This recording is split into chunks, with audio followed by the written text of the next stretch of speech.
Have you ever been on the receiving end of unwanted advice? It's a particularly unpleasant experience, particularly if you're in a dark place, maybe something serious is going on, or maybe something not so serious is going on. And then the other person starts to tell you, you could try this, or you could do this, or have you thought of this, or what about this? I think the reason it's so frustrating and irritating is because the person hasn't actually taken the time to find out what's going on. They haven't actually said, oh, I'm sorry, that sounds tough. Uh, I can imagine that's pretty hard for you. Tell me a bit more about it. What's that like for you?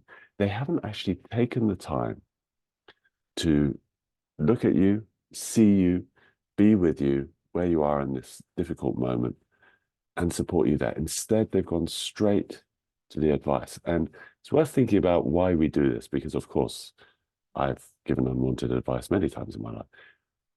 I believe the main reason is that we actually feel kind of helpless in the face of somebody else's difficulty. And it actually is uncomfortable for us.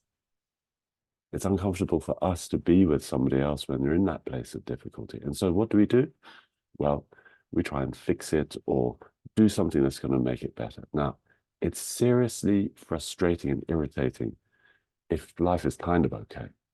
But imagine, excuse me, imagine if you have a chronic health condition and that is how you're being met a lot of the time by people around you, by the medical profession.